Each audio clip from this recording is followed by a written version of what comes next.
안녕하십니까. 사단법인 한국기술개발협회 강석철 전문위원입니다. 오늘 그 첫 방송으로 여러분들과 같이 전략적 국가 자금 활용 전략이라는 제목 가지고 같이 공부하려고 합니다. 방송을 처음 하기 때문에 굉장히 떨리고 두려운 마음이지만은 나름대로 준비를 좀 여러 부분 준비를 했습니다. 여러분과 같이 한번 스타 중소기업 육성을 위한 전략적 국가정책 자금 활용 전략에 대해서 하나하나 검토를 해보겠습니다.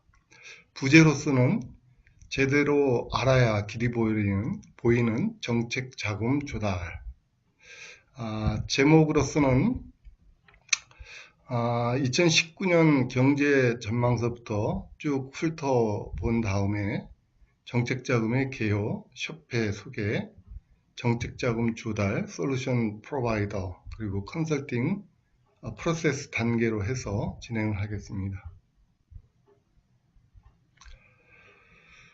산업연구원, 한국개발연구원, 삼성경제연구소 등에서 2019년 경제 전망에 대해서 여러 자료들이 발표되고 있습니다.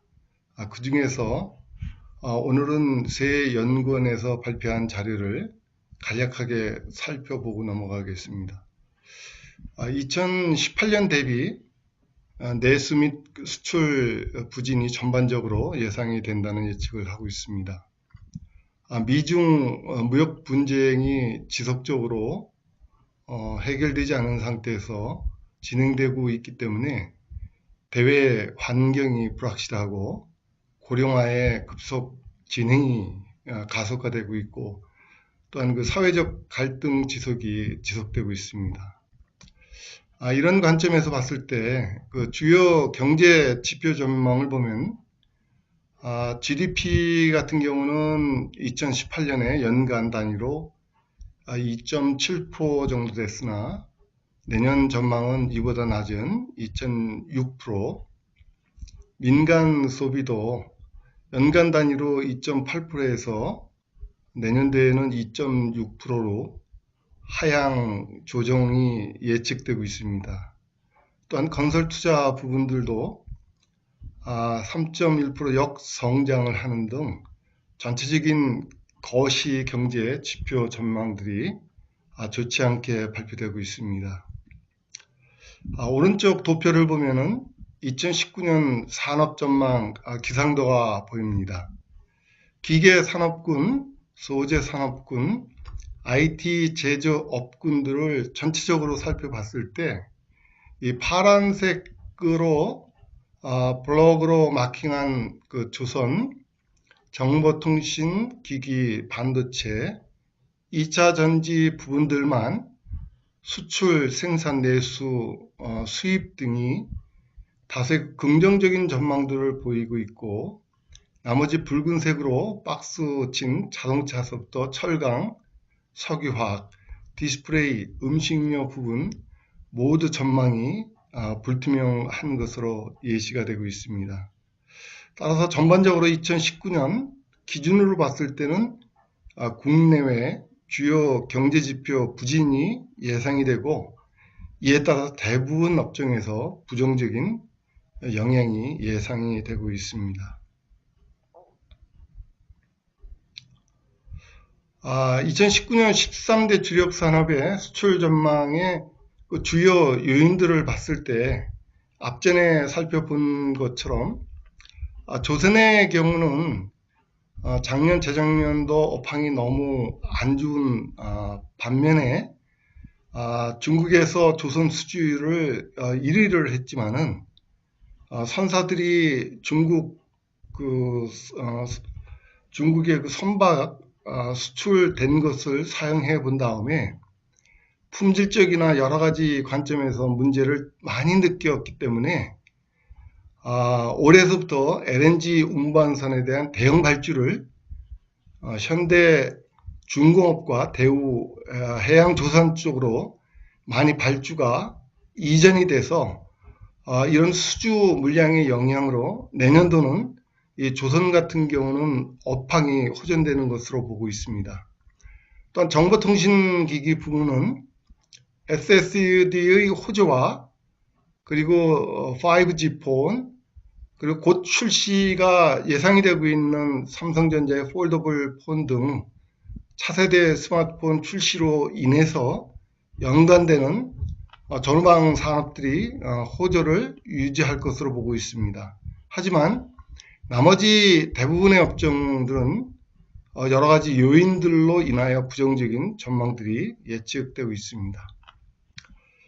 오른쪽 도표를 보시면은 향후 글로벌 경기 전망에서 보면 트럼프 임기 내 미중 무역 갈등은 지속적으로 해소되지 않은 상태에서 유지될 것으로 예측을 하고 있습니다. 이거에 대한 근본적인 그 시작은 중국 제조 2025 전략에 준거해가지고 발생이 된 것으로 전문가들은 예측을 하고 있습니다. 결국 트럼프 대통령의 임기 내에서는 중국 제조 2025를 절대 불용하는 그런 정책적인 부분들이 앞으로도 계속적으로 압박으로 가해질 전망입니다. 중국 제조 2025의 근간을 보면은 목표는 제조업의 초강국을 목표로 하고 있고 또한 기술 자급자족을 목표로 하고 있습니다. 이에 따라서 중국은 핵심 기술 그리고 부품 소재 부분은 2020년경에는 40%, 2025년경에는 70%를 자급화한다는 목표를 가지고 있고 국가 등급은 미국이 1등급, 그리고 현재 독일과 일본이 2등급, 그리고 중국, 영국, 한국, 프랑스 등이 3등급으로 분리되고 있는데 중국은 2025년까지 1단계 목표로 제조 강국 대열에 올라가는 것이 목표로 되어 있습니다. 그리고 2단계로서는 2035년까지 2위로 올라가고 3단계에서는 2036년서부터 2049년까지 최선두를 달성하고자 하는 목표를 가지고 움직이기 때문에 어떻게 하든지 간에 미국은 중국의 제조 2025를 견제하고 막고자 하는 그런 목표가 강하게 주장이 되고 있습니다. 두 번째는 이런 미중 무역 갈등으로 인하여 중국이 더 큰 깊은 상처가 예상되고 있습니다. 이에 따라서 중국 같은 상해 증시도 계속적으로 하향 곡선을 벌이고 있고 또한 관세 전쟁으로 인하여 미국 같은 경우도 다우나 나스닥 지수가 계속적으로 폭락 수준에 있습니다. 미국은 트럼프의 대규모 감세 정책으로 주식시장이 작년 올해 들어가지고 화랑을 보였지만 최근 향후 경기 전망 불투명으로 인해서 장기 국채 금리가 단기보다 높아지는 역전 현상이 발생함으로 인해서 주식이 급락하고 경기 침체가 예고되고 있습니다. 또한 EU도 미국과 EU 관세 전쟁 그리고 영국의 EU 탈퇴 등의 영향으로 인해서 불확실성이 지속적으로 증대가 되고 있습니다. 따라서 이런 틈바구니 속에서 한국의 수출의 대부분을 중국과 미국 쪽에서 차지하고 있는데 이러한 영향으로 인해서 넛크래커 신세에서 벗어나지 못하고 한국도 마찬가지로 주식이 2600포인트에서 2000포인트까지 20% 이상이 급락하는 이런 문제점들을 발생시키고 있습니다. 한편 현대경제연구원은 2019년 산업경기 키워드로 크로스로드, 즉 기로라고 하는 것을 키워드로 제시를 하고 있습니다. 크로스로드의 그 약자는 왼쪽 표에 나와 있지만 공통위험, 부상, 산업 경쟁력의 추락과 반성 등과 같은 영문자의 이니셜들을 따가지고 크로스로드라 얘기하고 있습니다. 이 중에서 다 설명드릴 수는 없고 대표적으로 두 번째인 산업 경쟁력의 추락과 반성이라고 하는 이 부분들을 보면은 오른쪽 표를 보시면은 주요국 제조업 경쟁력 순위가 나와 있습니다. 2005년서부터 2016년까지 쭉 보면은 맨 상층에 있는 부분이 독일의 제조업 경쟁력 부분들입니다. 2005년서부터 2016년까지 한 번도 1위를 빼앗긴 적이 없습니다. 두 번째가 바로 일본입니다. 그리고 세 번째가 미국의 제조업 경쟁력 순위로 나타나고 있고, 그 밑에 있는 네 번째가 이제 한국의 제조업 경쟁력 순위인데 2015년 들어서 중국의 추월을 당하기 시작합니다. 그래서 2016년 기준으로 보면 한국이 중국에 역전이 돼서 제조업조차도 중국에 밀리는 이런 위기 상황이 지속되고 있습니다.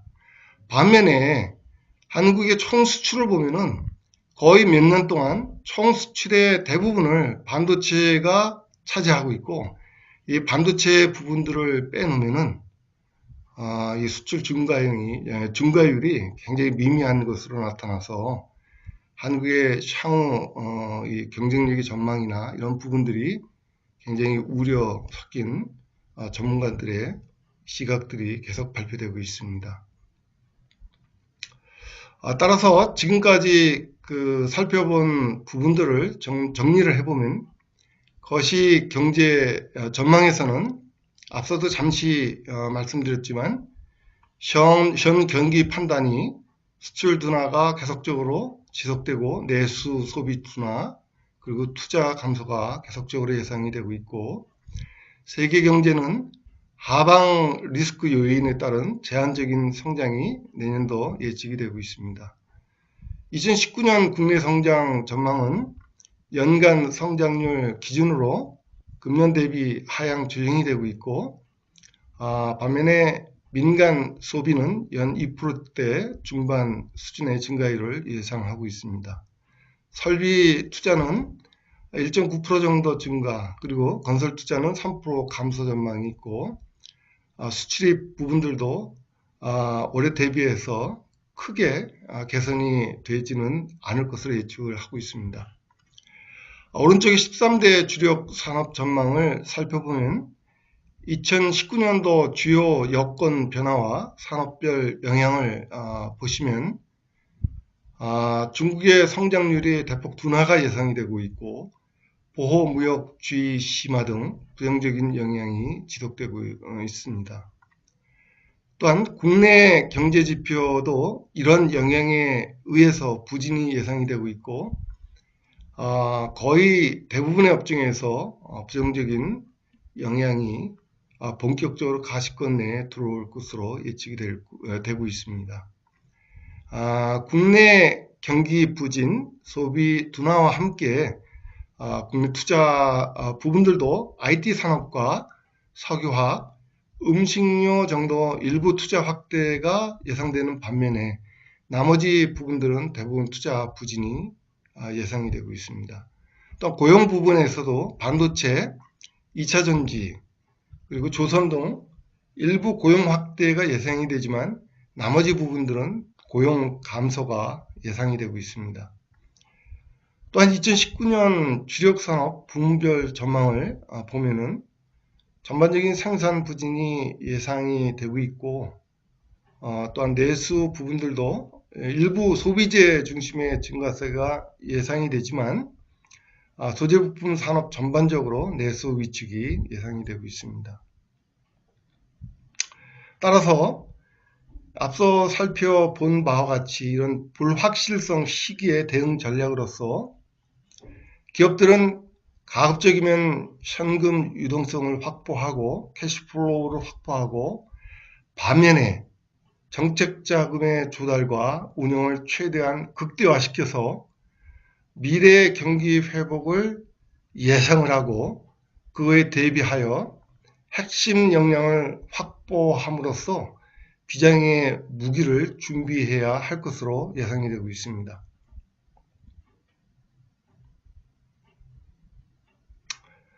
두 번째, 국내 중소기업 현황을 보겠습니다. 국내 중소기업의 위상을 보통 9988이라고 많이 얘기하고 있습니다.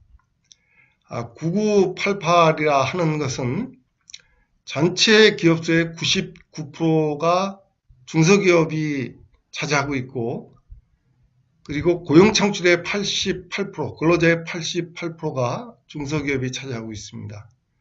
하지만은 수없이 방송이나 여러 부분에서 많이 지적이 되고 있지만,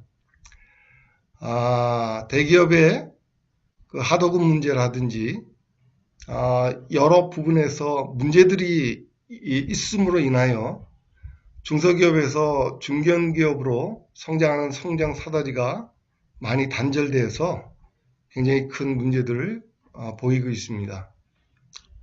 따라서 이제는 더 이상 그 대기업 자체에서 큰 고용 창출이 되기는 어려운 실정입니다. 앞서 살펴보았지만 여러 산업들이 많은 침체가 예상이 되지만 과거의 20, 30년 동안 한국 경제를 견인한 중장대한 산업들 경쟁력이 대부분 약화가 되고 있습니다. 따라서 향후에 그 4차 산업혁명의 주체는 이 혁신 역량을 갖춘 중소벤처기업들의 큰 임무가 막중하게 요구가 되고 있습니다. 따라서 사람 중심의 혁신 능력을 가진 중소벤처기업이 중심이 돼서 많은 일자리도 창출해야 하는 큰 사명감에 있을 것으로 예상이 되고 있습니다. 최근에 산업경쟁력 포럼에서 기업 성장 사다리 튼튼한가 하는 이런 표제의 제목으로 해서 두 분의 그 발제자가 강의를 한 부분들이 있습니다. 뭐 나중에 우리 시청자분들께서 이거 보시려고 하면은 이 밑에 URL로 링크를 걸어놨기 때문에 이걸 보시면은 자세한 내용들을 볼 수가 있습니다. 첫 번째 발제자로서 가톨릭대 경영학부 김기천 교수님이 사람 중심의 혁신 성장이라는 제목으로 발표를 하셨습니다. 여러 얘기 중에서 사람 중심의 기업가 정신이 정말 지금 매우 절실하다 하는 말씀들을 하셨고, 결국 한국 경제의 향후 미래 50년은 이제 대기업 주도의 성장은 막을 내렸고, 참신한 아이디어와 혁신 역량을 갖춘 중소, 중견기업 진화의 사활이 달려있다고 말씀을 하고 계십니다. 또한 발제자로 나선 주성 엔지니어링 회장으로 계신 황철주 회장께서는 혁신 성장이라는 주제로 말씀을 하셨습니다. 우리나라 그 벤처의 그 신화로서도 많이 알려주신 분이고, 삼성전자하고 하이닉스가 지금처럼 발전하기 위해서는 이 주성 엔지니어링 쪽에서 10여 개의 전 세계 최초의 반도체 시험 장비, 테스트 장비들, 이것들이 큰 역할을 하셨습니다. 황철주 회장님께서도 이제 말씀하시기를 첫 번째 시장 구조의 혁신적인 변화가 지금 이미 이루어지고 있다고 말씀하십니다.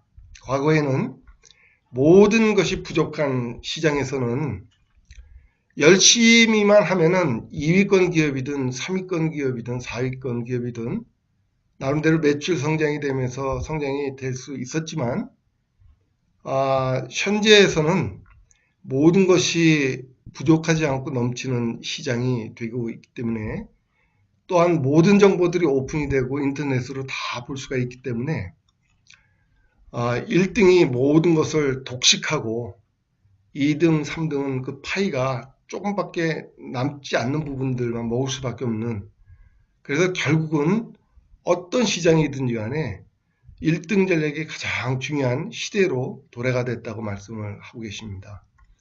곧 이러한 시장 구조는 지금 이미 도래한 4차 산업혁명 시대에서는 더욱더 크게 발휘가 되고 있다고 말씀을 하십니다. 1차, 2차, 3차 산업혁명은 매 100년 주기로 혁명이 일어났지만 3차 산업혁명 이후에 4차 산업혁명으로 바뀐 부분도 불과 20년, 25년 만에 바뀌었기 때문에 이제는 이 변혁의 확산이 어떻게 확산이 될지 정말 예측이 안 되는 급변되는 시대로 돌입됐다고 말씀을 하고 계십니다. 따라서 이 4차 산업혁명에서는 초기 시장을 선점하는 영원한 경쟁을 위한 투쟁이 치열하게 경쟁 시대로 지금 돌입이 돼 있고, 이런 시대에서는 오히려 대기업보다는 참신한 아이디어와 혁신 역량 그리고 발빠른 변신이 용이한 중소벤처가 훨씬 유리하다고 주장을 하고 계십니다. 결국 사람, 융합, 협력이 아울러지는 그런 기업만이 살아남을 것이라고 강조를 하고 계십니다. 우리 중소기업의 현황을 잠깐 살펴보겠습니다. 보통 우리가 얘기하는 라이프 사이클의 성장 단계별 필요한 그 자양분 공급들이 필요하듯이 기업도 성장 단계별 맞춤형 성장 전략이 잘 구사되어 다음 단계 성장 사다리를 통해 가지고 점프업을 하기 위해서 반드시 맞춤형 성장 단계별 전략이 필요합니다. 왼쪽에 보면은 예를 들면 사례로서 우리가 볼 때 독신기에서 신혼기, 그리고 가족 팽창기, 그리고 가족 고정기, 그리고 축소기, 고독 생존기로 라이프 사이클을 봤을 때 이 각 단계별로 필요한 부분들이 있습니다. 이 각 단계별로 필요한 부분들을 이완 잘 준비하고 전략을 수립한 사람은 고독 생존기까지 넘어가는 각각의 단계마다 여유있는 생활을 할 것이며, 그렇지 못한 부분들은 굉장히 힘든 이런 세대를 살고 있을 것이라고 우리는 예측할 수가 있습니다. 또 마찬가지로 소비자 사회화, 이 소비자 사회화는 소비자 행동론에서 얘기하는 용어인데, 소년기의 아이들이 소비자로서 제 기능을 수행하는 데 필요한 기술이나 지식이나 태도 등 전반적인 것을 습득하는 과정을 소비자 사회화라고 부르고 있습니다. 유아기서부터 소년기, 청소년기, 청소년, 청년기로 각각 넘어가는 단계에서 유아기에서는 부모님이나 형제, 자매들의 행동 부분들을 잘 관찰함으로써 소비자 사회화를 교육을 받을 수가 있고, 또한 소년기로 됐을 때는 대중매체나 동년배나 직접 경험을 통해서 소비자 사회화를 할 수 있습니다. 이와 같이 각각의 단계에서 소비자 사회화를 하는 단계에서 얼마나 잘 배우고 또 얼마나 잘 코칭을 해주냐에 따라서 원만한 성격 형성과 함께 건전한 소비자 사회가 이루어질 수가 있습니다. 이와 마찬가지로 우리 기업이 초기 창업 단계에서부터 성장을 하는 단계에서도 신제품 수용자 유형별로 보면 도입기, 성장기, 성숙기, 쇠퇴기 과정을 거쳐서 기업이 성장 발전을 합니다. 이 각각의 단계별로 기업이 성장을 하는데 꼭 필요한 부분들이 있기 때문에 각 성장 단계별 맞춤형 성장 전략이 기업을 경영하는 대표 입장에서 보면 매우 중요하다고 할 수가 있겠습니다. 결국 요약을 하면 사람은 물론 상품이나 서비스 등에서도 라이프 사이클이 있는데, 이 사이클에 따라서 각 단계별로 최적의 행동 양식, 전략 등이 필요하다고 볼 수가 있습니다. 오른쪽 도표를 보시면은 중소기업 중앙에 조사한 결과들을 보면은 중소기업의 현실로서 여러 가지 문제점들이 있지만 가장 큰 문제점들을 공통적으로 뽑아보면 자금 조달, 판로 개척, 그리고 대기업 및 상위 가치 사설 기업의 가격 횡포, 그리고 인력 확보, 기술력 부족 등이 대부분 공통적인 문제점으로 얘기를 하고 있습니다. 하지만 가장 큰 더 문제는 이런 모든 측면에서 이런 공통적인 애로점을 중소기업 스스로 해결을 할 수 없다는 그런 어려운 점이 있습니다. 기업 성장 단계별로 애로 요인들을 보면 예비 창업 단계에서부터 초기 창업, 그리고 소기업, 중소벤처기업서부터 중견기업까지 넘어가는 과정에서 이 종축에 있는 부분들이 애로 유형들입니다. 그래서 각각의 단계별로 보면은 검은색으로 마킹한 부분들이 애로 유형들로 기업들이 마킹한 부분들입니다. 어느 단계든지 간에 각각의 문제점들, 이 문제점들 요한 얼마나 잘 슬기롭게 헤쳐나가는지, 또 얼마나 잘 준비하는지에 따라서 그 기업이 성장 사다리를 통해서 차단계로 성장 발전할 수 있을지 없을지가 결정이 될 수가 있다고 볼 수가 있습니다. 따라서 지금까지 말씀드린 중소기업의 현황들을 요약을 해보면 불확실성 시기에 있어서의 중소기업 대응 전략으로서 두 가지로 요약해가지고 말씀을 간략하게 정리를 하면, 첫 번째는 정부의 지속적인 확정적인 재정적인 투입들을, 정책 자금들을 여한 잘 활용하는 그런 스트래티지가 굉장히 필요하다고 할 수가 있습니다. 그래서 전략적으로 정책 자금 확보에 총력을 기울이면서 미래 대비 신기술 개발은 무상한 정책 자금을 최대한 활용하고 나머지 자금이나 유동성 확보를 위해서 세이빙하는 그런 정책이 지금 같은 불확실성 시대에서는 필요하다고 보고, 두 번째는 시대적인 그 대체 흐름에 조속한 변신이 필요하다고 할 수가 있습니다. 이미 4차 산업은 도래가 돼 오고 있습니다. 따라서 이거에 대한 혁신 역량 확보가 무엇보다 필요한 시점이라 할 수 있습니다. 향후 정부의 모든 정책적인 지원은 4차 산업혁명과 연계된 지원 분야의 포커싱이 될 가능성이 굉장히 커지고 있습니다.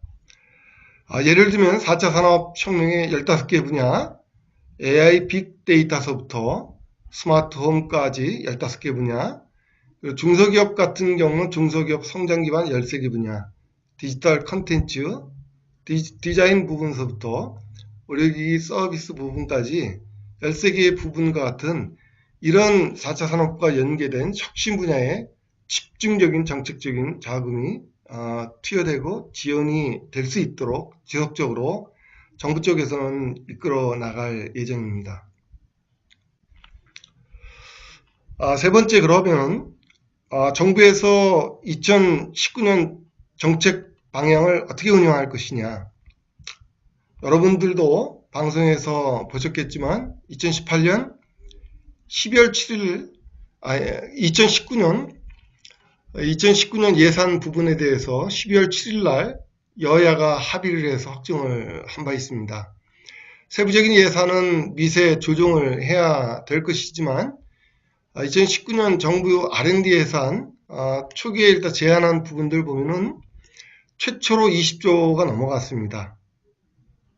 그래서 매년 R&D 예산 증가율이 1%대에 머물렀지만 불경기가 본격적으로 되는 입장에서 정부 쪽에서는 과감한 재정정책을 통해서 침체기에 있는 부분들을 부양을 하기 위해서 내년도는 대폭 증액을 해서 3% R&D 정부 예산을 늘리는 방향으로 확정을 한 바 있습니다. 세계 부처 R&D 예산이 11조 6천억, 이 과기정통부, 산업부, 이 중기부 세 개 부처에서 R&D 예산이 11조 6천억으로 작년 대비 굉장히 많이 증액이 됐습니다. 대표적으로 보면 과기정통부가 7조, 특히 혁신성장 및 선도산업, 미래유망 기술에 집중적으로 투자할 예정이고, 산업부가 2조 6천억, 그 중기부가 2조 원으로 전년 1조 1,900억 대비해가지고 대폭 증액을 한 바 있습니다. 또한 큰 방향에서 보면 정부 쪽에서는 R&D 예산을 최초 20조 원을 돌파할 수 있을 정도로 굉장히 증액을 해서 새로운 성장 동력을 만드는 쪽에 투여하는 것으로 결정된 바가 있습니다. 그리고 또 플랫폼 기반 구축, 그리고 혁신 창업 활성화, 그리고 주력 산업 경쟁력 강화, 이 4개 키워드에 전 부처 공통으로 해서 이 4개 부분에 역량을 집중할 예정입니다. 오른쪽 표를 보면은 요약을 좀 해보면 자율차, 드론 등 8대 핵심 선도 사업 분야에 내년도에 무려 3조 5,900억이라는 예산을 투여해서 금년 2조 1,700억 대비해서 65%나 증액이 됐고, 부처별 관련 예산 부문들을 보면 미래자동차에 8,300억, 스마트공장에 1조, 스마트팜에 2,400억, 그리고 바이오헬스에 3,600억 등 엄청난 자금을 투여해서 미래 새로운 성장 동력 확보에 총력을 다할 계획을 발표한 바 있습니다. 좀 더 세부적으로 살펴보겠습니다. 산업통상부, 중소벤처기업부, 과기정통부 3개 부분을 조금 더 자세히 살펴보면 산업통상자원부는 총 7조 6,700억으로 전년 대비 12%가 증액된 예산을 편성을 하고 있습니다. 가장 많은 부분들은 에너지 신산업 쪽에 5조 이상, 그리고 미래차에 2,900억, 그리고 바이오헬스에 2,000억 중 배정을 할 예정입니다. 5대 신산업 쪽에 11조 1조 1,800억, 에너지 전환 복지 안전 쪽에 1조 5천억, 그리고 수출 고도화 통상 대응 부분에 4,900억, 그리고 지역 활력 제고 산업위기 대응용에 1조 이상의 자금을 투여할 예정입니다. 중소벤처기업부는 2018년에 총 8조 9천억에서 2019년에는 10조 원으로 15% 증액하는 대규모 예산을 편성을 하고 있습니다. 이 10조 2천억에는 R&D 중심인 출연금, 융자금 사업, 지원금 사업, 그리고 투자금 포함해가지고 전체 사업 규모를 책정한 바 있습니다. 2019년 과기정통부 부분은 총 14조 8,300억으로 금년 대비 5% 증액된 예산을 편성을 하였습니다. 크게 데이터, AI 기반 강화, 그리고 연구자 중심의 기초연구 강화, 혁신성장 선도사업, 과학기술과 ICT 기반 일자리 창출에 총 14조 이상을 투자하는 대규모 자금 계획을 편성해 놓고 있습니다.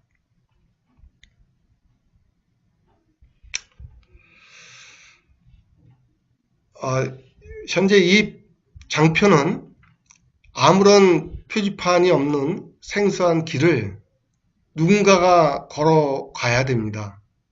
왼쪽이 될지 오른쪽이 될지 어느 한쪽은 천길 낭떠러지라고 예상을 했을 때 어느 쪽으로 갈지 감히 결정을 하지 못할 거라고 생각합니다. 여러분들은 두려운 마음에서 과연 선뜻 어느 쪽 길이 확실하게 천길 낭떠러지 길이 아니라고 확신을 하고 갈 수가 있겠습니까?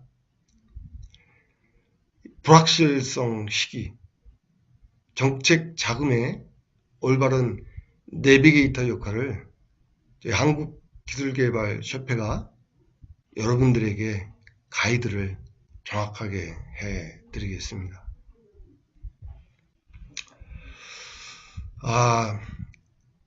중소기업 정책자금 활용의 현 수준을 전체적으로 조사한 부분들이 있어서 한번 이 장표를 정리해 봤습니다.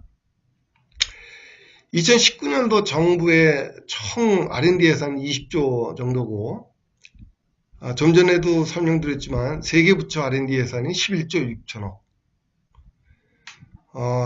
작년도 기준으로 봤을 때 연간 신설 법인수가 총 10만 개라고 합니다. 제조업이 이 중에서 20%. 이럴 경우에 2019년 세계 부처, 과기정통부, 산업부, 중기부 세 개 부처의 R&D 예산을 R&D를 희망하는 기업에게 무상 지급 시에 기업당 지원금을 분석을 해보면 약 3만 개 기업이 참여를 한다고 봤을 때는 기업당 3억 8천만 원이 배정이 되고, 만약에 5만 개의 기업이 R&D에 참여를 한다 그러면 평균 기업당 2억 3천만 원, 10만 개 기업 모두가 참여한다 그랬을 땐 약 1억 정도가 배정이 된다고 우리가 예측을 할 수가 있습니다.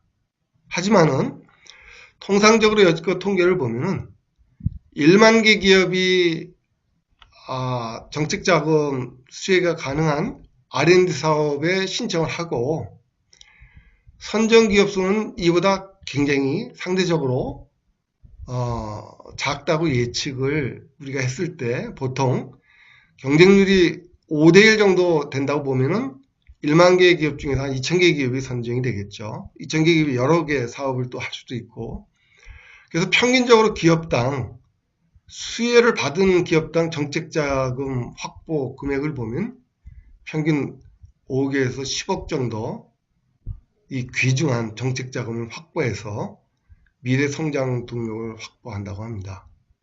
나머지 기업들은 아예 이 부분에 도전할 생각을 못하든 아니면 매번 잘못된 방법으로 인하여 도전을 하지만 실패를 반복하고 있습니다. 이런 현상이 발생하는 이유로 초기 기업이 정부 지원 사업에 도전하지 못하는 잘못된 생각으로 정부 지원 자금을 아무나 받을 수 있나? 매출도 별로 없는데 정부 지원 자금을 어떻게 받을 수가 있나? 정부 지원 사업 계획서는 전문가나 아니면 정말 유망한 인력들이 많은 그런 우수 기업들이나 쓰는 거지 내가 어떻게 쓸 수가 있나? 사업 아이템이 기술적으로 특별한 것이 없는데 당연히 나는 받을 수가 없지. 창업한 지 얼마 되지도 않아서 뭐 자격이 과연 있을까? 또 다른 질문으로 의문으로 정부 지원 사업 경쟁률이 7대1, 10대1 된다고 하는데 신청을 해봤자 안 될 것이지. 이런 잘못된 생각으로 아예 도전 자체도 못하는 기업들이 굉장히 많다는 이런 안타까운 현실이 있습니다. 자, 이제부터는 이런 기업들의 생각들, 이것들을 또 저희 사단법인 한국기술개발협회가 어떻게 여러분들의 내비게이터 역할을 하면서 솔루션 프로바이드 역할을 하면서 정부에서 운영하는 이 정책 자금을 잘 확보할 수 있는지 설명을 드리겠습니다. 네 번째는 먼저 정책 자금의 개요에 대해서 살펴보고 넘어가겠습니다. 정책 자금이란 기업의 R&D와 경영상의 애로사항들을 해소하고 이를 기반으로 성장하는 데 도움을 주기 위해서 정부가 출연하여 기업에게 제공하는 자금을 말하며 작년 기준으로 연간 20조 원의 정책 자금이 형성이 되고 있습니다. 전 부처에서 다 정책 자금에 관한 운영 자금들을 편성을 하고 있는데 총 이 20조 원의 규모들이 배정이 되고 있습니다. 정책 자금의 개요를 종류별로 나눠보면 크게 세 가지 영역으로 구분할 수가 있습니다. 첫 번째가 정부 출연금, 두 번째가 융자 지원금, 세 번째가 보조금입니다. 이 중에서 오른쪽 표에도 나와 있지만 정부 출연금 규모가 가장 크게 배정이 되고 있습니다. 이 부분들은 정부 쪽에서 이 R&D 자금 또 정책 출연금을 지원하고 잠재 역량이 충분하지만 자금이 부족해가지고 성장하지 못하는 기업들을 발굴해서 정책 자금을 지원을 해서 차세대 많은 성장 동력을 구축하는 것이 우리가 이것을 통해서 수출하고 이것을 통해서 일자리를 창출해야만 살 수가 있다 하는 그런 정책적인 의지로 해서 출연금이 가장 많이 배정이 되고 있습니다. 정부 출연금은 정부 과제 선정 기업에게 무담보 무이자로 지원되는 현금성 자금으로서 과제 성공 시에는 일부 기술료만 상환하는 이런 방식이며, 융자 지원금 사업은 기관부 상환 사업으로 대상 기업에게 기술 또는 신용을 담보로 지원되는 현금입니다. 지원기관에서 정한 일정한 기간에 맞춰 원금과 이자를 상환해야 하는 그런 사업입니다. 세 번째 보조금 사업은 무상환입니다. 정부과제 사업 선정 기업에게 무담보 무이자로 지원되는 기금이며 과제 수행에 필요한 자금을 무상으로 보조해주는 이런 자금입니다. 이 보조금 사업에 선정이 된 기업은 전혀 상환할 의미가 없는 그런 지원 사업입니다. 앞전에도 좀 살펴본 바 있지만 정책 자금 지원 대상 및 인식의 전환이 필요하다. 무한 경쟁의 시대에서 기업 생존과 성공 전략 수립에 반드시 필요한 강력한 무기인 정책 자금은 기업이 성장을 하기 위해서 반드시 그리고 적극적으로 활용해야 할 고객의 성장 자원으로 거의 모든 기업과 아이템이 선정의 대상이 될 수가 있다고 볼 수 있습니다. 앞전에도 설명드렸지만 우리 회사는 해당이 되지 않는다. 이것은 정책 자금과 무관한 기업들은 거의 없다고 보셔도 올바르다고 볼 수가 있습니다. 우리 기업은 선정되기 어렵다. 충분히 준비만 하고 코칭만 제대로 받으면 다 선정이 될 수 있다. 과정이 매우 복잡하다. 정확하게만 이해를 하면은 또 이보다 더 단순한 부분들이 없다고 이해하실 수가 있습니다. 준비하는데 너무너무 시간이 많이 걸린다. 이 부분들도 투입 시간 대비해서 혜택과 이익이 매우 크다 하는 부분들을 인식을 하면 시간이 많이 걸린다고 우려할 필요는 없습니다. 그리고 받는 회사만 받는다. 이런 우려를 또한 하시는 기업들이 있습니다. 과정과 전략만 알면 반드시 받을 수가 있다. 이런 잘못된 인식들을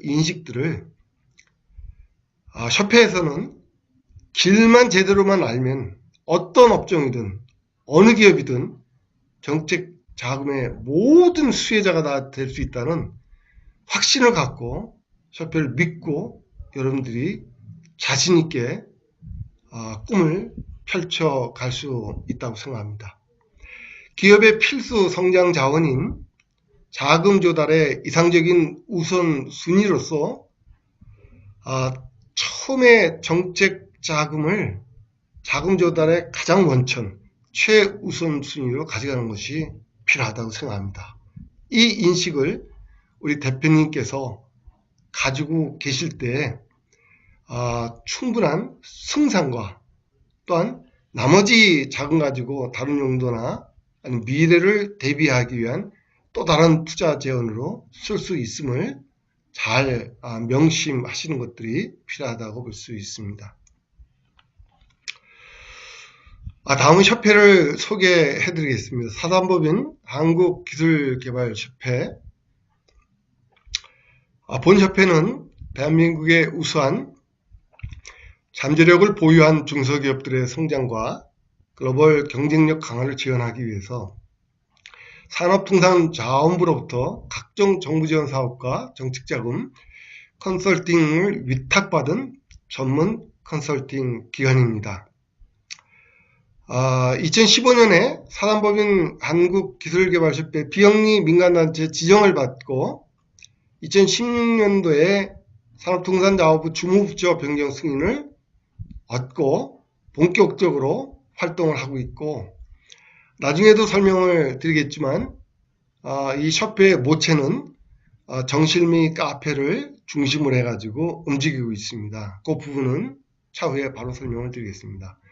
협회 소속 전문위원단은 T자형 전문가를 표방을 하면서 약 120여 명의 정부지원 사업이나 정책자금 매칭의 전문가, 사업계획 수립, 대면평가 코칭, 사업 타당성 검토, 투자 유치 전문가, 각종 인증지원에 관련된 전문가, 기업 R&D 운영 자문, 기업 금융 자문 포함해가지고 교수 요원 포함해가지고 각 부문별 전문가 집단으로 구성된 전문위원단을 운영을 하고 있습니다.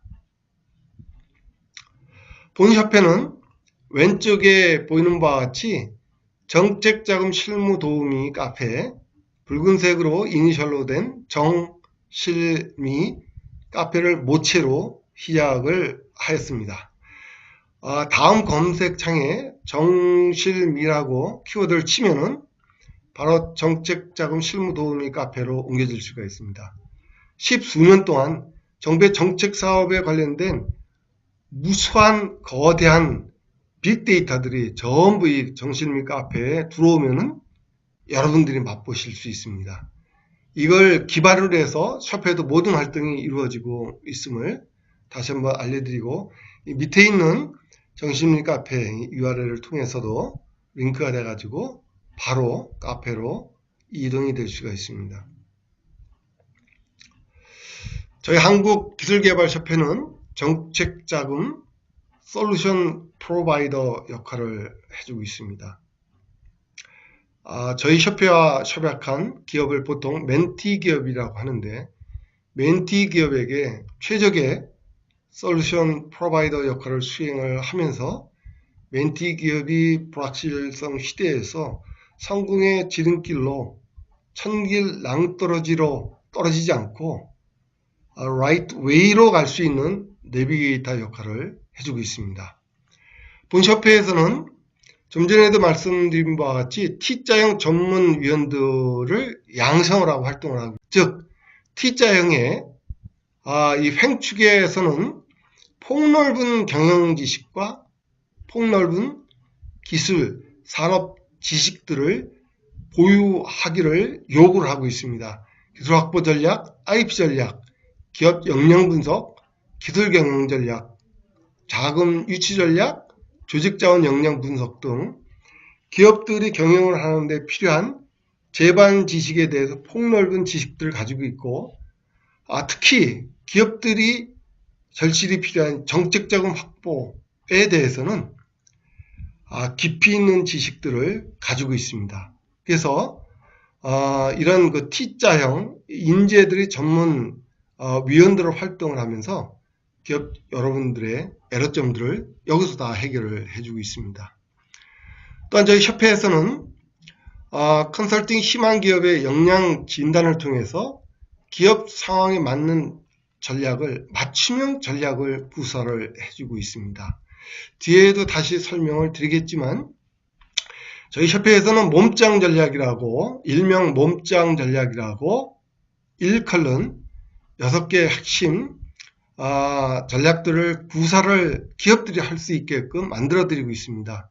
즉 기업 R&D 사업에 정책자금 확보를 하기 위한 R&D 사업에 도전을 하기 전에 기업이 갖춰야 할 핵심 역량들이 먼저 갖춰질 수 있도록 진단을 합니다. 즉 특허 전략, 특허 전략이 제대로 설정이 되어 있냐, 기업 부설 연구소가 지금 만들어지고 있느냐, 벤처기업이 인증이 되어 있는 상태에 있냐, 이너비즈 인증을 받았냐, 아니면은 신기술, 신제품 인증을 받은 부분들이 있냐. 이런 부분들은 나중에 정책자금 융자금을 신청할 때나 R&D 자금에 관련된 사업계획에서 신청해야 경쟁을 할 때 전부 다 가점 사항이 되고 있습니다. 그래서 먼저 기업 진단 신청서를 접수를 받아서 저희들이 진단할 때는 기업들이 이런 왼쪽에 있는 6가지 항목들이 제대로 갖춰져 있는지를 점검을 하고, 이런 것이 어느 한 개라도 준비가 안 돼 있으면은 R&D 과제에 먼저 도전을 하고 싶어도 먼저 이 몸장을 만드는 작업들을 저희들이 코칭을 하고 만들어 드리고 있습니다.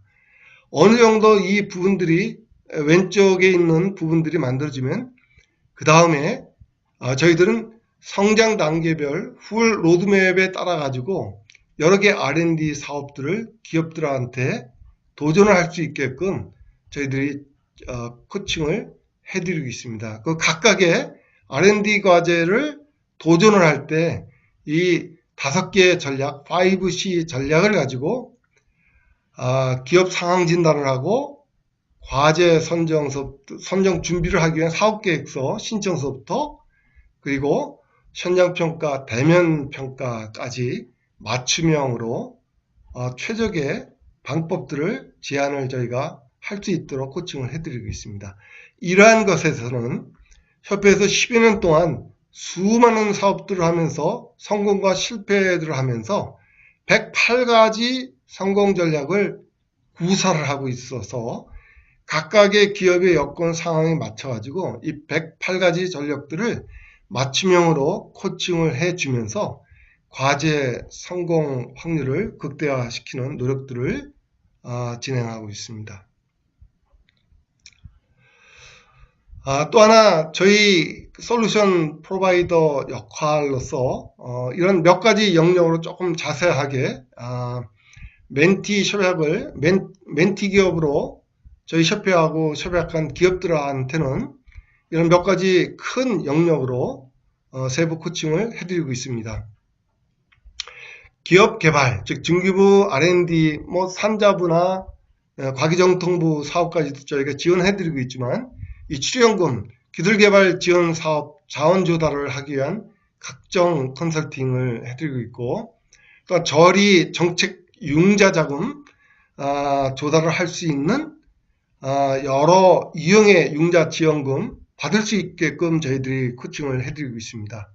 또한 국내 해외 판로 개척 및 지원을 하기 위한 여러 가지 유형의 사업들도 확보를 할 수 있게끔 지원을 해드리고 있고, 또한 기업의 기술, 또한 제품 인증, 초기에도 바로 전에도 말씀드렸지만 기업이 몸장을 만들 수 있는 여러 가지 그 인증 관련된 부분들도 하나하나 받을 수 있게끔 저희들이 멘티 프로그램에서 세부 지도 코칭을 해드리고 있습니다. 이런 단계를 통해서 정부에서는 매년 엄청난 지원 사업들을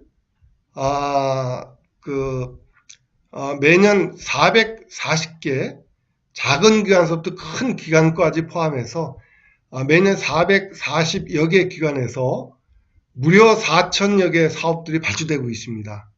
개인 기업들이 하나하나 자기 기업에 맞춤형으로 이 수천 개의 사업들 중에서 골라가지고 한다는 건 굉장히 어려움이 많습니다.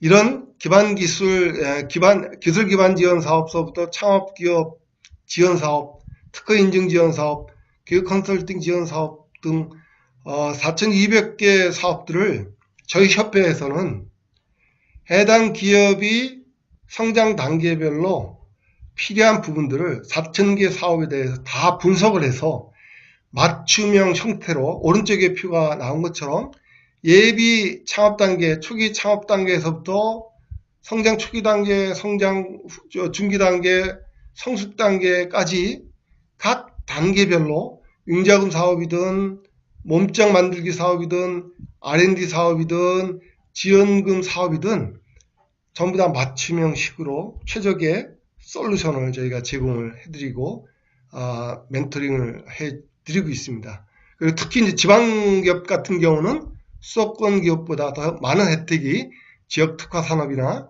광역 연계권 협력 사업들도 많이 혜택을 받을 수 있는데 이런 부분들까지도 다 저희가 맞춤 형식으로 코칭을 해드리고 있습니다.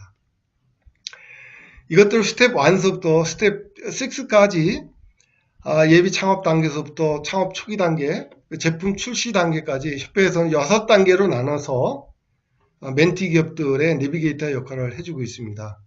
그래서 예비 창업 단계에서는 예를 들면 청년 창업 사관학교에서부터 창업 맞춤형 사업화 지원 사업, 그리고 스마트 벤처 창업 학교까지 그 초기 예비 창업 단계에 있는 기업들도 규모나 여러 가지 유형에 따라서 각각 맞춤형 사업들이 구분이 될 수가 있는데 그런 부분들을 저희가 분석을 해가지고 다 맞춤 형식으로 지원을 해드리고 있고, 예를 들면 기술개발 단계에 있는 기업한테는 창업 기술개발 사업이라든지 중소기업 융복합 기술개발 사업, 혁신 기업 기술개발 사업 뭐 이런 것들은 뭐 2년에 5억짜리 사업인데 이런 부분들의 사업들을 저희가 맞춤 형식으로 코칭을 해드리고 있고, 스텝 5의 제품 양산 단계에 있는 기업 같은 경우는 공장 등록 부분 그리고 시설 투자 자금들이 또 필요하기 때문에 그에 맞춤 형식의 융자 지원금이 필요한 부분들도 신성장 사업이나 아니면 개발 사업화 자금 같은 것들도 저희가 맞춤 형식으로 코칭을 해드리고 있습니다. 그리고 NEP 인증이나 또 R&D 평가 특례 보증 같은 경우도 기부를 통해서 받을 수 있게 코칭을 해드리고 있습니다. 그래서 각 단계별로 그 기업들이 꼭 필요한 사업들이 있기 때문에 이런 부분들은 저희 협회에서 전문위원들이 진단을 하고 또 분석을 하고, 그래서 그 기업에 가장 필요하고 또한 맞춤 형식으로 절실한 사업들을 최적의 솔루션으로 저희들이 제공을 해드리고 있습니다. 이 부분들은 좀 전에 말씀드린 것들을 가지고 저희 그 사단법인 한국기술개발협회에서는 6개의 마스터 키라고 얘기했습니다. 이 6개의 그 마스터 키는 창업 성장 단계 기술개발 사업서부터 제품 공정 개선 사업, 제품 서비스 기술개발 사업서부터 수출 기업 기술개발 사업서부터 큰 대제목이지만 저 밑에 여러 개의 사업들이 있습니다. 이 부분들은 업종이나 업태의 거의 80% 정도는 상관없이 모든 기업들이 다 도전을 할 수 있습니다. 그래서 이 6개의 마스터 키를 가지고 여러 기업들이 도전을 해서 성공을 할 수 있게끔 협회에서는 맞춤형 컨설팅을 할 수가 있습니다. 그래서 여러분들이 믿고 협회 전문위원들 그룹과 호흡을 같이 했을 때 이 많은 사업 중에서 자기 기업의 가장 최적인 사업들을 수주할 수 있게끔 저희들이 멘토링을 잘 해드리고 있습니다. 그래서 요거는 지금까지 말씀드린 내용들을 일례로 한 기업에서 필요한 종합 로드맵을 저희가 제시를 해본 것입니다.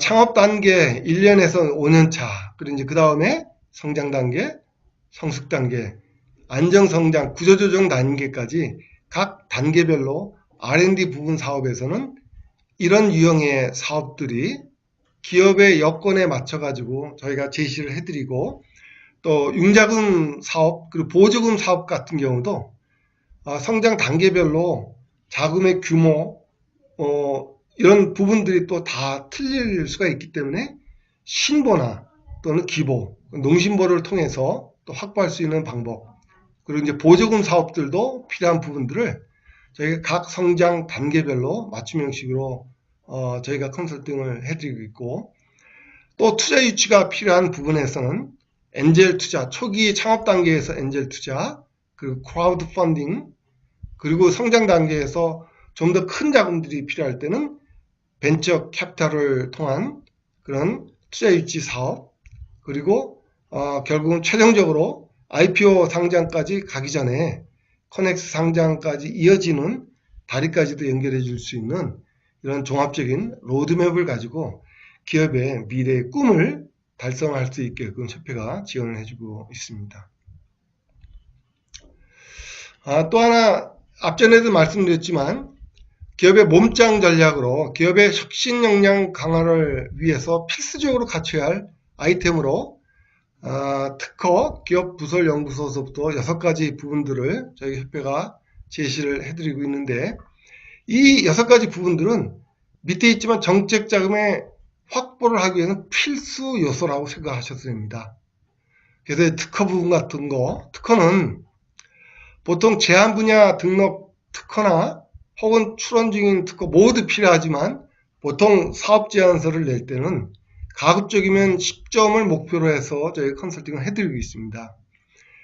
보통 등록 특허는 3점, 출원 특허는 1점을 보통 배점을 하기 때문에 만약에 등록 특허가 2개밖에 없고 아무것도 없다 그러면 6점이기 때문에 이럴 경우는 출원 중인 특허를 4건 정도 확보할 수 있게끔 이제 코칭을 해드리고 있습니다. 그리고 기업 부설연구소 인증, 그리고 벤처 인증, 특히 이제 벤처 인증 같은 경우는 2019년 1월서부터 기보를 통한 그 벤처 인증이나 아니 중진공을 통해서 대출을 통해 가지고 벤처 인증하는 부분들 제도가 다 없어집니다. 그래서 벤처 투자나 아니면은 연구개발 기업 부설연구소를 통한 벤처 인증만이 지금 2개의 유형만 살아있기 때문에 이런 부분들도 앞으로 바꿔야 되는 기업들도 많이 있을 줄 믿습니다. 그래서 벤처 인증 부분들도 저희가 확보할 수 있게끔 지원을 해드리고 있고, 이노비즈 인증 이런 것들을 지원해드리고 있습니다. 그래서 보통 기업들이 R&D 자금을 신청할 때 이건 중기부 쪽에서 제시하는 정부 사업 신청 시 각종 가점 우대 사항들입니다. 붉은색으로 나오는 그 부분들이 앞전에 이제 말씀드린 그런 가점 부분하고도 연계되는 부분들인데, 가급적이면 이런 많은 가점 우대 사항 중에서 최대한 3, 4점, 4, 5점 정도를 확보할 수 있게끔 준비하는 것들이 매우 필요하다고 할 수 있습니다. 이런 것들을 땄을 때 기업의 혜택으로 볼 수 있는 부분들은 기업 부설연구소 설치 운영을 했을 때 혜택은 조세 혜택, 자금 혜택, 인력 혜택, 기타 혜택들 여러 가지가 있습니다. 다 일일이 설명드릴 수는 없지만 나중에 필요한 부분들은 이 자료를 참조를 해 보시기 바랍니다. 이 이외에도 벤처기업 확인을 했을 때 조세 혜택서부터 기타 혜택까지, 그리고 이노비즈 인증을 했을 때 각종 혜택, 여러 가지 혜택 부분들이 있기 때문에 이 부분들은 기업이 몸짱 전략으로서 반드시 확보할 수 있도록 저희들이 반드시 권고를 해드리고 있는 그런 사업들입니다.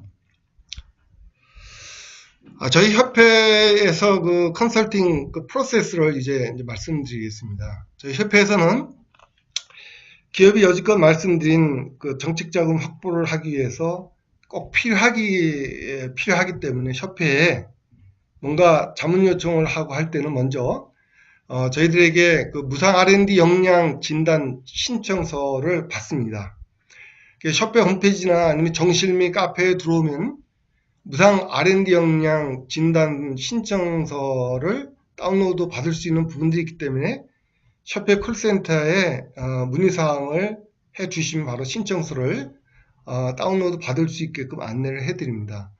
그래서 먼저 이 진단 신청서 양식의 형태는 이런 형태의 양식인데, 저희들이 협회에서는 이 양식에 있는 신청 기업의 기본적인 정보, 그리고 관심 분야 우선순위, 즉 정부 출연금 R&D 지원 사업이 최우선인지, 융자 지원 사업이 최우선인지, 아니면 창업 지원 사업이 우선순위인지를 1순위, 2순위, 3순위 기업의 희망순위를 적게 이렇게 안내해 드리고 있고, 그리고 기업 정책자금 활용 사례 상태를 저희가 점검을 합니다. 전혀 정책자금 활용 실적이 없는지 있는지, 그리고 기보나 신보나 농신보나 같은 보증기간 이용 경험이 전혀 있는지 없는지, 지식재산권을 하나도 보유하고 있는지 없는지, 부설연구소가 있는지 없는지, 벤처 이노비즈, 1인 창조기업 이런 인증이 있는지 없는지를 기본적으로 몸짱 전략의 기본 형태로서 어느 정도 수준에 있는지를 저희가 확인하고, 또한 기업의 이제 기본적인 정보로 융자나 이럴 때도 많이 필요한 부채 비율이나 이제 유동성 비율이 어느 정도 되는지, 또 수출 비중이 어느 정도 되는지를 저희가 전체적으로 기본 정보를 여기서 신청서를 내면은 확인을 한 다음에, 신청서를 받은 다음에 저 내용을 확인하고 전문위원들이 해당 기업에 방문을 합니다. 그래서 신청서 내용을 보고 기업 대표님하고 여러 얘기를 나누고 신청서에 없는 내용까지도 다 점검을 한 다음에 진단 보고서를 협회에 올리게 됩니다. 진단 보고서를 협회에 올리면은 협회에서는 신청서를 낸 기업에게 진단 결과를 통보를 해드리고, 그리고 무상 컨설팅을 받을 수 있는 100만원권 쿠폰을 제공해 드립니다. 기업들은 이 쿠폰을 가지고 특허 컨설팅, 벤처기업 인증, 이노비즈 인증과 같은 한 5개의 사업에 대해서 코칭을 받을 수 있는 100만원권 쿠폰을 가지고 그 기회를 갖게 됩니다. 그 다음에 기업에서 이 단계까지 추진을 한 다음에 희망을 해서 본격적으로 일단은 더 해보겠다 할 경우에 기업 희망에 따른 후속 프로그램 신청서를 제출하게 되어 있습니다. 그래서 여러 프로그램들이 있는데, 코테라 멘티 회원 지원 신청서부터 성공 조건부 후불제 맞춤형 컨설팅 사업, 그리고 성공 보장형 맞춤형 컨설팅 사업서부터 여러 개의 프로그램들이 있기 때문에 이 중에서 기업이 희망하는 프로그램을 선정을 해가지고 신청서를 제출하게 되면 그 다음 단계로 넘어갑니다. 여기서는 먼저 멘티 기업 지원 신청서를 제출하는 경우를 가정을 해서 설명을 드리겠습니다. 기업이 이 멘티 기업 지원 신청서를 내면은 그 다음에 본 협약으로 넘어가기 전에 세부적으로 전문위원들이 분석을 해서 이 멘티 기업을 1년 동안 어떻게 육성을 하고 1년 동안 어떤 로드맵을 가지고 정책 자금을 확보, 지원을 할 수 있게끔 할지 전문위원이 로드맵을 만들어서 협회 솔루션 위원회에 보고를 하면은 협회 솔루션 위원회하고 전문위원 간에 계속적으로 커뮤니케이션을 하고 질문, 응답하는 과정들을 저희가 보통 닷새에서 10일 정도 소요를 하게 됩니다. 이 과정에서 그 기업의 구사하는 제안 아이템에 대한 핵심 역량이 뭔지, 차별화 포인트가 무엇인지를 명확하게 점검을 해서 어느 정도 확실한 해법이 있다고 판단이 됐을 때 실제적으로 이제 협약에 들어갑니다. 그래서 보통 멘토는 저 협회가 되고 멘티는 그 지원하는 기업이 되는데, 멘토와 멘티 기업의 협약이 통상 20% 전후에서 협약이 됩니다. 80% 정도는 이 과정에서 탈락이 되고 나머지 20% 정도 기업만 협약으로 이어지게 됩니다. 이 협약으로 이어지면 협회에서 정식으로 이제 공문 발송을 해당 기업에 해드리고, 그 이후 맞춤형 컨설팅이 1년 동안 진행되는 이런 프로세스로 움직이고 있습니다. 이 협약 시 연간 단위 로드맵을 살펴보면 예시로 기업 진단을 한 후에 전문위원이 자금 조달에 관련된 전체 로드맵을 제시를 하게 됩니다. 즉 기업 진단을 한 다음에 업태는 반도체 디스플레이 장비 업종, 설립 연월일은 2010년도 7월달, 지역은 천안, 법인 유무는 법인, 벤처기업을 가지고 있고 자본금은 약 40억 정도, 주요 제품은 서머메타, 인증은 이노비즈 인증까지 받고 특허는 2건 이상, 기업부설 연구소가 있고 매출은 2017년에 1200억, 2018년 850억, 엄청나게 줄어들었네요. 종업원은 112명.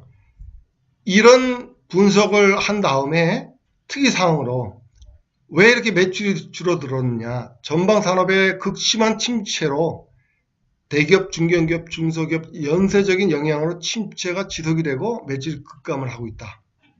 한 기업의 매출 의존도가 심각히 크고 거의 80% 수준이고, 따라서 수요선 다변화가 매우 시급한 실정이다. 세 번째는 국책과제 추진 경험들이 굉장히 부족한 입장이다. 이런 어떤 특별한 그 포인트들을 발견을 하면서 최종적으로 이 전체적인 상황을 봤을 때 이 기업은 기술 개발을 열심히 1년 반 정도 하면은 제품 개발 완료 단계가 있고, 그 이후에 1년 정도 더 하면은 본격적인 양산이나 수출 단계에 진입을 할 수가 있겠다. 이렇게 이제 판단을 했을 때 이런 전체적인 부분에 기초를 해가지고 강약점을 또 분석을 하게 됩니다.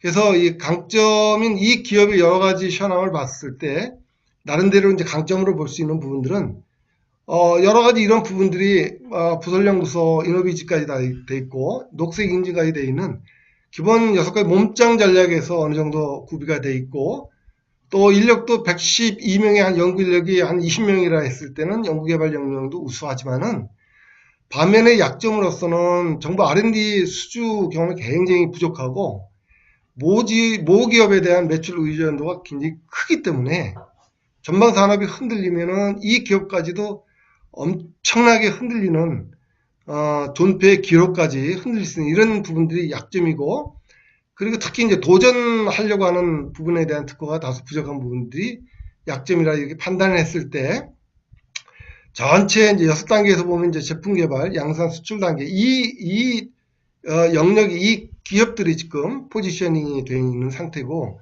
그래서 이 기업에 제시할 수 있는 로드맵으로서는 이 D-Day는 이제 협회하고 이제 해서 열심히 이제 기술 개발하는 이런 단계에서 1년에서 1년 5개월까지 목표를 했을 때 출연금 지원 사업으로서 협회에서는 첫 번째 구매조건부 신제품 사업, 이 중에서 수요처 연계 사업을 해서 연간 2년에 5억짜리 사업, 자유공모형 사업으로 3월달 공모되는 사업에 도전을 할 수 있게끔 제안을 해드리고, 또 기술혁신개발 사업으로 해서 수출기업 연계형 사업을 해서 2년간 6억짜리 사업, 이 부분들이 4월달, 7월달 공고가 되는데 이 사업에 목표를 하고, 현재는 직접적인 수출 실적은 없으나 모기업에 이제 공급하는 부품에 많은 부분들이 이 모기업 쪽에 공급을 하는데, 이 모기업이 수출에 또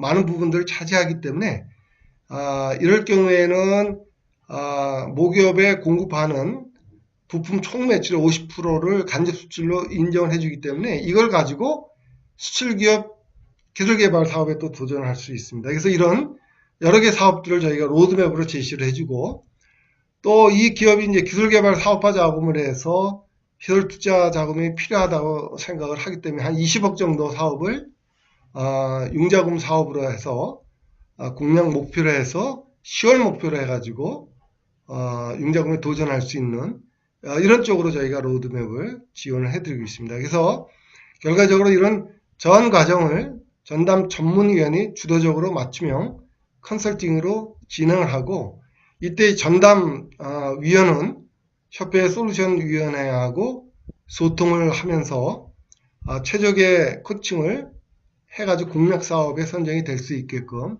진행을 저희가 하고 있습니다.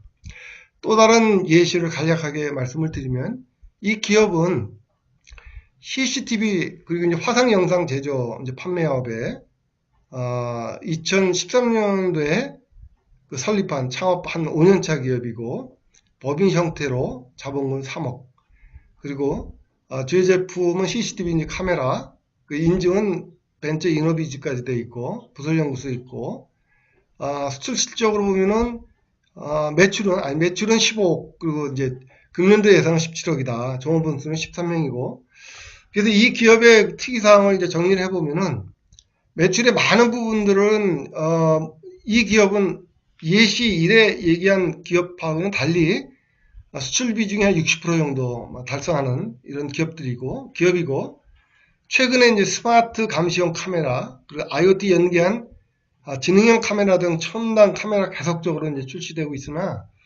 동사는 여지껏 그 주문자 개발 상품으로 ODM 사업 위주로 제조 판매하고 있습니다. 그래서 이 기업 CEO도 의지가 이제는 자사 브랜드로 좀 개발을 해야지 판매를 시도하겠다는 의지가 강하기 때문에 이런 쪽으로 좀 초점을 맞춰가지고 지원 사업들이 좀 제시가 될 수 있게끔 할 필요가 있고, 또 정책 과정 도전을 하기 위해서 특허 부분들이 아직도 미진한 부분들이 있기 때문에 추가적으로 한 4, 5점 정도 추가적으로 좀 확보를 좀 해야 될 필요성이 있다고 이렇게 판단하고 특이사항으로 기록을 했습니다. 그래서 현재 이 기사는 이사는 창업 후 7년 이내 기업에 해당되고 OEM이 아니네 ODM 중심의 개발로 주로 제품 개발 단계에 위치하고 있기 때문에 이 기업에 기초해가지고 출연금 지원 사업, R&D 지원 사업으로 첫 번째는 창업 성장 기술 개발 사업, 창업 7년 이내 기업이기 때문에 연 2억짜리 사업으로 4차 산업혁명 연계 과제 쪽으로 해서 도전할 수 있게끔 저희가 제시를 해드릴 수가 있고, 두 번째는 수출기업 기술개발 과제로 해서 연 3억, 2년에 6억짜리 사업, 1월, 4월, 7월 달에 공모되는데 이런 사업들, 그리고 그 글로벌 전문기술 개발 사업 중에서 이제 디자인 혁신 역량 강화 사업, 이 사업은 산업통상자원 사업인데 이 사업분이 12월에서 1월 사이에 이제 공모가 많이 되기 때문에 추가적으로 이런 부분들까지도 이제 도전하는 목표로 제시해 드릴 수가 있습니다. 그래서 이와 같이 기업의 여건이나 상황에 따라서 다른 종류의 사업들이지만 맞춤 형식으로 협회에서 분석을 해서 그 기업에 가장 걸맞는 사업들을 저희가 코칭을 해드리는 형태로 지원이 되고 있습니다. 저희 한국기술개발협회에서 하나의 그 독특한 운영 방식을 지금 저희가 진행을 하고 있습니다. 그래서 보통 이제 식스 시그마에서 그린벨트, 블랙벨트, 마스터 블랙벨트, 챔피언 하는 형태로 이 용어는 식스 시그마에서 나와 있지만 저희 협회에서 식스 시그마 운영 체계를 운영을 하고 있습니다. 그래서 맨 밑에 있는 그린벨트는 전문위원이 멘티 기업을 3개 정도 멘티 기업을 코칭을 하고 관리하는 형태의 능력이 있다고 했을 때 그린벨트 자격을 주고, 그 이외 블랙벨트는 이제 그린벨트를 2명 정도 스폰서링을 해주고, 마스터 블랙벨트는 또 블랙벨트를 둘 정도 그 스폰서를 해주고 하는 이런 형태로 어떻게 보면은 그 다단계 형태로 해서 운영이 되고 있습니다. 그래서 챔피언이 정점이 돼서 마스터 블랙벨트하고 블랙벨트, 그린벨트가 항상 이런 형태의 이제 소통을 하고 있습니다. 그래서 저희 그 120명이 들어가 있는 전체 단톡방이 있는데 이 단톡방에서 전문위원들이 잘 모르는 부분들이 있으면 여기 있는 것처럼 질문을 하면은 그 위에 있는 스폰서가 됐든 챔피언이 됐든 그 해답을 잘 알고 계시는 전문위원들이 이렇게 답변을 해주는 형태로 해서 이걸 가지고 나름대로 솔루션을 확보를 하고 더 공부를 하고 찾아가서 기업들을 멘토링 해주는 이런 형태로 운영이 되고 있습니다. 그래서 저희 협회에서는 집단 지성을 통한 문제 해결 방식을 저희가 추진을 하고 있습니다.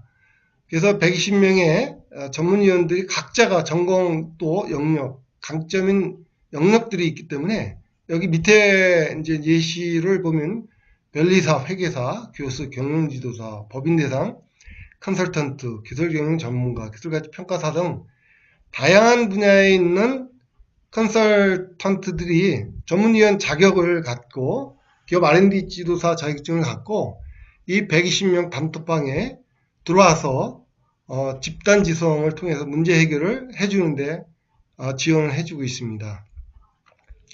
다음번 그 카페는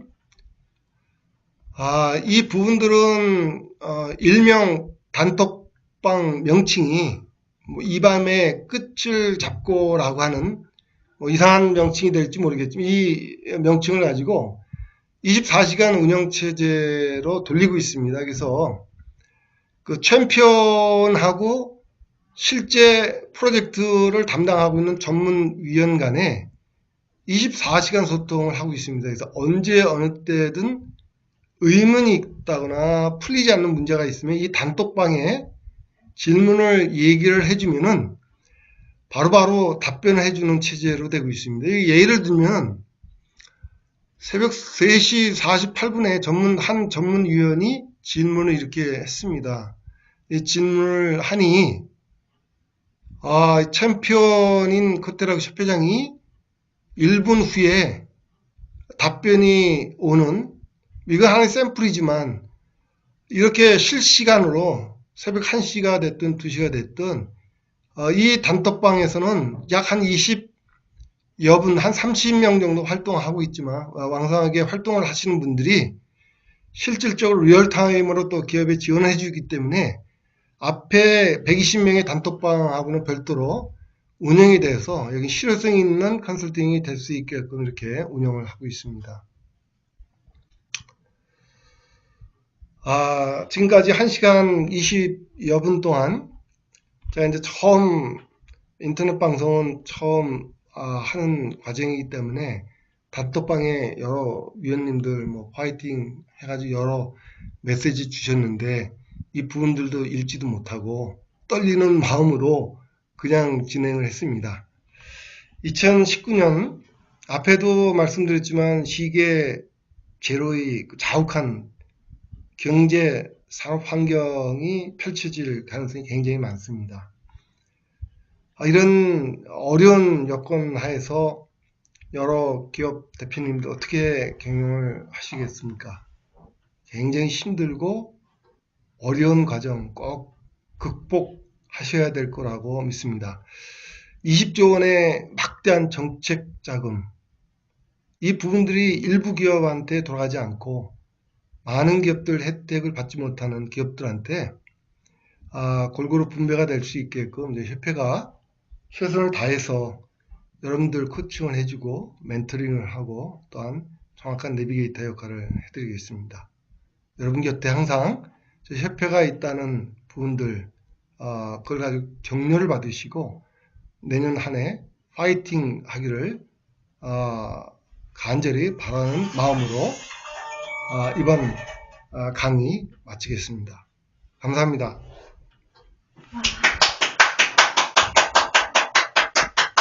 정말 죄송해요. 제가 정말 지금 뭐죠? 아직 꺼야 되지. 네? 꺼야 되지. 꺼야 되는 거예요? 네. 그죠?